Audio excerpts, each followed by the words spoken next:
The Man in the Iron Mask 4K came out like a couple weeks ago from Shout Factory, and let's talk about this.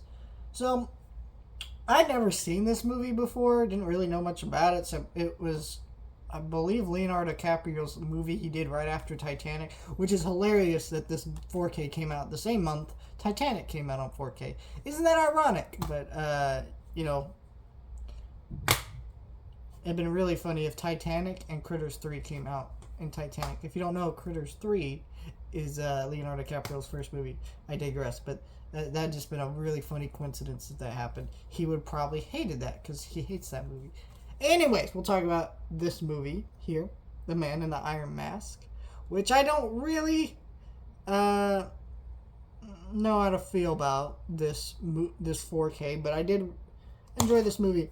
This movie's kind of a very different interpretation of the Three Musketeers story. They're older gentlemen in this movie, and they're they're kind of against their king in this movie and things like that, and they want to just take down the whole situation. Where I feel like in most Three Musketeers movies, yeah, it's kind of the similar thing, but it's I don't know. There's just a little bit of differences here that make it a very fresh, unique take. The costume designs were great in this movie.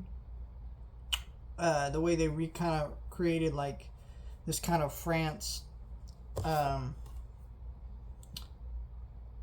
time period was really neat.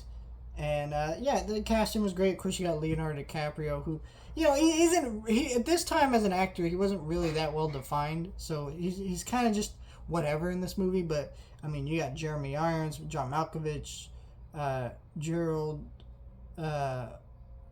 Gerald. How do you say that? I'm not sure how you say that name, but it's right there. You know, you got all the kind of Three Musketeers, man. They're really good in this movie, and yeah, I mean, they kind of add a lot to it. I think where this movie falters a little bit is Leonardo DiCaprio's performance isn't super strong. It's not horrible, it's just fine. So, I mean, when you're watching the movie, it does leave a lot to be desired through his performance, where he's just kind of there, and it's kind of sucks because he's kind of like the main protagonist, and he's a little bit more within the movie.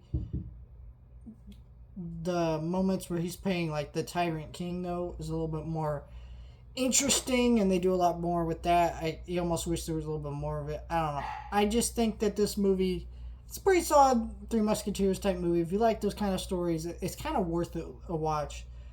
Is this 4K worth it? So, I've never seen this movie before. I never owned it on Blu-ray, DVD, so I can't really say how much of an upgrade this is.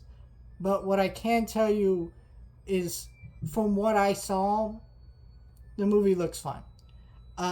It does look a lot brighter and cleaned up and, you know, pretty good for the most part. I would say this is definitely an upgrade over like a Blu-ray and DVD. You can kind of definitely see that in the movie without even, you know, having to compare them, but you can see that well enough.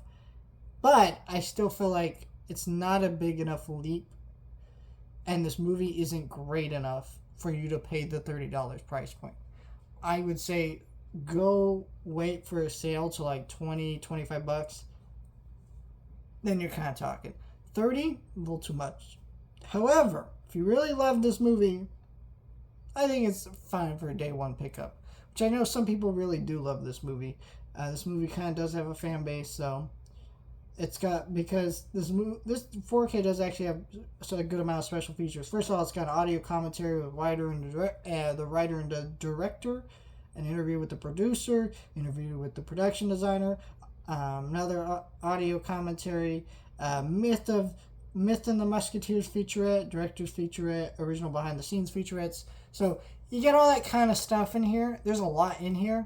The only thing that really sucks about this release, why no slipcover?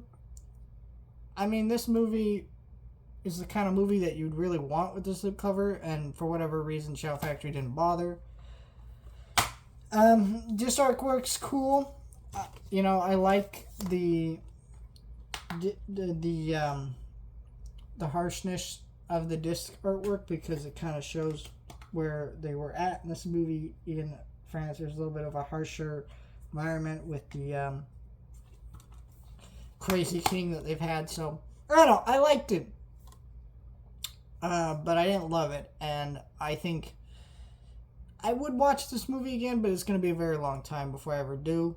And let me know your thoughts. But yeah, that's what I thought of The Man in the Iron Mask.